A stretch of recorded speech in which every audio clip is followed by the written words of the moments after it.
Hi friends, welcome to LSM Vlogs. இன்றைக்கி வந்து பார்த்திங்க அப்படின்னா மார்னிங் ரொட்டீன் தான் பார்க்க போகிறோம். இன்றைக்கி மார்னிங் என்ன லன்ச் பாக்ஸ் நம்ம பாப்பாவுக்கு பேக் பண்ணுறோம். அப்புறம் ஸ்நாக்ஸுக்கு என்ன வைக்கிறோம், அதெல்லாம் என்ன ப்ரிப்பேர் பண்ணுறோம் தான் பார்க்க போகிறோம். ஃபஸ்ட்டு எடுத்தோடனே சுடு தண்ணி ஒரு குண்டாவில் வச்சு எப்போவுமே வச்சுருவேன். கிளைமேட் மாறி மாறி இருக்கிறதுனால வாட்டர் பாட்டிலுக்கு சுடு தண்ணி ஊற்றணும் இல்லையா. ஸ்டீல் பாட்டில் வாங்குகிற வரைக்குமே கொஞ்சம் தண்ணி பிளாஸ்டிக்கில் சூடாக ஊற்ற முடியாது. அதனால் ஃபஸ்ட்டு அதை வச்சுருவேன். எனக்கு தண்ணி கொஞ்சம் ஆறிட்டாலே போதும். ஏன்னா ஒரு பாட்டில் ஊற்றி அப்படி தான் சுருங்கி போச்சு, வேஸ்ட்டாக போச்சு ஒரு பாட்டிலு. அதனால் அதை வச்சாச்சு. அப்புறம் வீடெல்லாம் பெருக்கிட்டு பல்லெல்லாம் விளக்கிட்டு எறா நேற்று ஒரு பாட்டிமா எறா எடுத்துகிட்டு வந்திருந்தாங்க. எறா எல்லா மீனுமே எடுத்துகிட்டு வந்திருந்தாங்க. அதுக்கு முன்னாடி தான் 2 நாள் முன்னாடி தான் மீன் வாங்கினேன். சரி, எறா 50 ரூபாய்க்கு வாங்கலான்னு சொல்லிட்டு 50 ரூபாய்க்கு கொடுத்துட்டு போனாங்க. அது நேற்றே, ஆனால் ரொம்ப பொடி எறா. நல்லா க்ளீன் பண்ணி வாஷ் பண்ணி மஞ்சத்தூள் கல் உப்புலாம் போட்டு வாஷ் பண்ணி எடுத்து வச்சாச்சு. இன்றைக்கி எறா பிரியாணி செஞ்சுருவோம் அப்படின்னு சொல்லிட்டு. பட் எறா கம்மியாக தான் இருக்குது. எறா பிரியாணி பொறுத்த வரைக்கும் நிறையா எறா போட்டால் நல்லாயிருக்கும். ரைஸ் கம்மியாக போடணும். பட் எப்படியோ பார்ப்போம், அப்படி எப்படி டேஸ்ட் வருதுன்னு தெரியல. முட்டை 3 வேக போட்டேன். அரிசி 1 டம்ளர் எடுத்தேன் இல்லையா.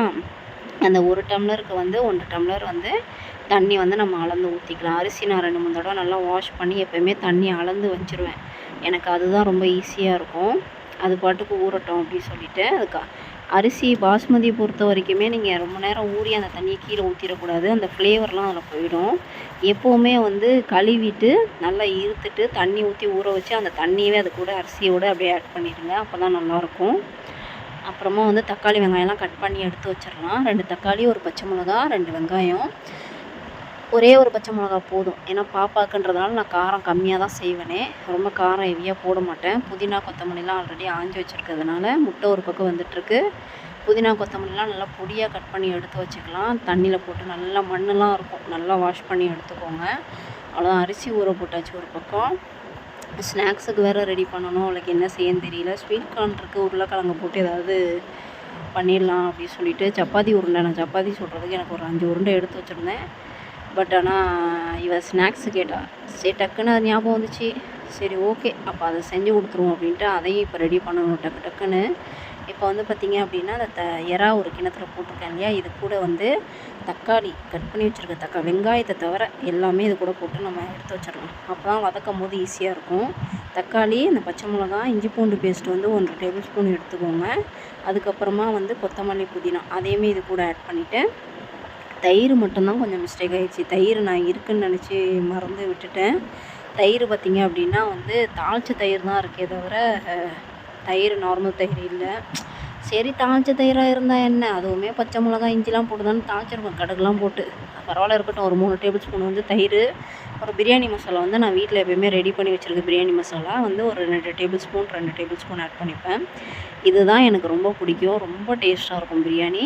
நான் எப்போயுமே இல்லைன்னா நான் பிரியாணி செய்ய மாட்டேன். இருந்துச்சுன்னா கண்டிப்பாக அது ஒரு டேஸ்ட்டு தாங்க பிரியாணி. நம்ம ரெடி பண்ணியாவது நம்ம அதை செஞ்சுருவோம் பிரியாணி மசாலா. அப்புறம் garam masala 1 table spoon, 1/4 teaspoon தனி மிளகாத்தூள் எல்லாம் ரெடி பண்ணி எடுத்து வச்சிட்டோன்னு வைங்களேன். வெங்காயம் வதங்கினோடனே இதை மொத்தமாக கொட்டி ஒரு வதக்கி அரிசியை போட்டு மூடி வச்சோன்னா பிரியாணி சூப்பராக ரெடி ஆகிடும். அவ்வளோதான், சிம்பிளாக முடிஞ்சிடும் நமக்கு வேலை. பிரியாணி மசாலா யாருக்கா வேணும் அப்படின்னா கீழே கமெண்ட் பண்ணுங்கள். நான் எப்படி செய்கிறதுன்னு சொல்லி ரெசிபி போடுறேன். இப்போ குக்கர் வச்சு எண்ணெய் 2 டேபிள் ஸ்பூன், நெய் 2 டேபிள் ஸ்பூன் ஆட் பண்ணி நல்லா சூடானோடனே பட்டை, கிராம்பு, ஏலக்காய் எல்லாமே ஆட் பண்ணிக்கோங்க. பிரியாணி இலை 1 ஆட் பண்ணிக்கோங்க.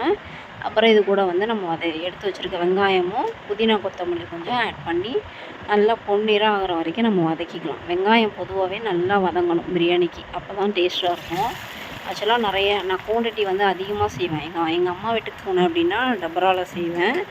1 கிலோ 1.5 கிலோலாம் செய்வேன். செம்ம டேஸ்ட்டாக வரும். தம் பிரியாணி அது ஒரு டேஸ்ட்டு. குக்கர் பிரியாணி அது ஒரு டேஸ்ட்டாக இருக்கும். பாருங்கள், இப்போ வெங்காயம் நல்லா வதங்கட்டும். இந்த தங்கமயில் டிஜிகோல்ட் ஆப் நிறைய பேர் நிறைய டவுட் கேட்டிருந்தீங்க. அது கண்டிப்பாக ஒரு வீடியோ நான் தனியாக போடுறேன்.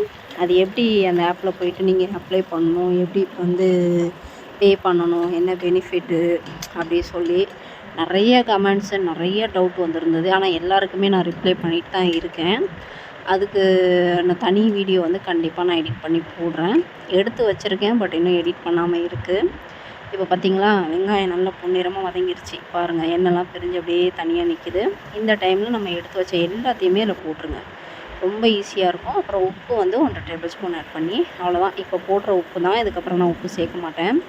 எல்லாமே நல்லா வதங்கி வந்ததுக்கு அப்புறமா நம்ம வந்து ஊற வச்சுருக்கோம் இல்லையா அரிசி, அந்த தண்ணியோடு இது கூட ஆட் பண்ணி ஒரு 2 விசில் 3 விசில். ஏன்னா பாப்பாவுக்கு வந்து நான் ரொம்ப விரையாக கொடுக்க மாட்டேன். உங்களுக்கு வந்து விதையாக ரொம்ப நீளமாக வேணும் அரிசி அப்படின்னா நீங்கள் 1 விசில் 2 விசிலே ஆஃப் பண்ணிடுங்க. நான் 3 விசில் கூட விடுவேன். ஏன்னா வந்து குழந்தைங்கன்னும் போது ரொம்ப மென்று சாப்பிடணும். அதனால் வந்து எனக்கு உடஞ்சி இருந்தாலுமே பிரச்சனை இல்லை. உங்களுக்கு நீளமாக வேணும் அப்படின்னா 1 விசில் 2 விசில் ஆஃப் பண்ணிவிடுங்க. அவ்வளோதான். பாருங்கள், சூப்பராக ரெடி ஆகிடுச்சு. இப்போ வந்து தண்ணி, அரிசி அதை அப்படியே ஆட் பண்ணிவிட்டு குக்கரை மூடி ஒரு 3 விசில் விட்டு நான் இறக்கிக்கிறேன். அவ்வளோதான். இப்போ ஸ்நாக்ஸுக்கு பார்த்திங்க அப்படின்னா என்ன ரெடி பண்ணேன்னு பார்த்தீங்கன்னா, அதை நான் வீடியோ எடுக்கலை. இதுக்கே எனக்கு டைம் ஆயிடுச்சு. இந்த குக்கரை விசிலை விட்டுட்டு ஒரு பக்கம் பாப்பாவை போய் குளிப்பாட்டி அவளுக்கு ட்ரெஸ் பண்ணி தலைவாரி எல்லாமே இது பண்ணிவிட்டு அவளுக்கு ஒரு பக்கம் ரெடி பண்ணிவிட்டு பேகெல்லாம் எல்லோரும் எடுத்து வச்சுட்டு அது ஒரு பக்கம் போயிட்டு இருந்தது. அதனால் அதை வீடியோ எடுக்க மறந்துட்டேன். ஸ்நாக்ஸ் வந்து பார்த்திங்கன்னா ஒரு உருளைக்கிழங்கு, வேக வச்ச உருளைக்கிழங்கு, அப்புறம் வந்து ஸ்வீட் கார்ன் அப்படியே எண்ணெயிலேயே டைரெக்டாக போட்டுருங்க. அதுலேயே வதக்கலையே வெந்துடும். இந்த உருளைக்கிழங்கு இல்லையா, அதை மசித்து அப்படியே தூவி அதையும் போட்டுட்டு அப்புறமா வந்து இது கொஞ்சம் வந்து கரம் மசாலா, கொஞ்சம் மேகி மசாலா இருந்தால் ஆட் பண்ணிக்கோங்க, இல்லை ஆப்பிமா போட்டுக்கோங்க.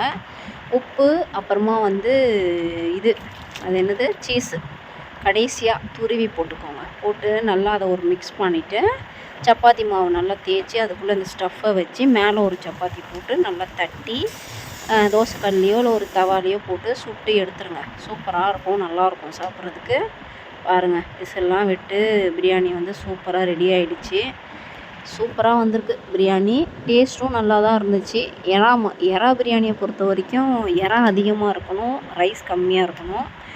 அப்படி இருந்துச்சுன்னு வைங்க, அட்டகாசமாக இருக்கும் எறா பிரியாணி.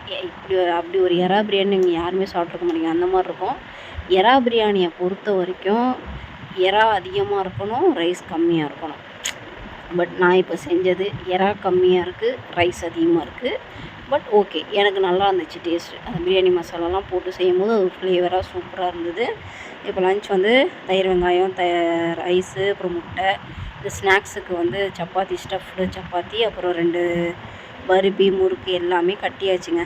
அவ்வளோதான். அவளை ஸ்கூலுக்கு அனுப்பிட்டாலே ஒரு வேலை முடிஞ்சுது. அதுக்கப்புறம் என்ன பண்ணோன்னா, ஸ்கூலுக்கு அனுப்பிட்டு வந்து பார்த்திங்கன்னா என்னென்ன வேலை இருக்கோ அதெல்லாம் பார்த்துட்டு நான் வந்து ஷாப்பிங்க்கு கிளம்பிட்டேன். பாப்பா 2 பேருக்கு ட்ரெஸ் எடுக்கணும்னு சொல்லிவிட்டு டக்குன்னு சாப்பிட்டுட்டு சின்ன பாப்பாவை கிளப்பி கூப்பிட்டு போயிட்டு வந்தாச்சு. தீபாவளி ட்ரெஸ்ஸிங் ஷாப்பிங் வந்து வீடியோ வரும். வீடியோ பிடிச்சிருந்து அப்படின்னா லைக் பண்ணுங்கள், ஷேர் பண்ணுங்கள், சப்ஸ்கிரைப் பண்ணுங்கள். Thank you, bye bye.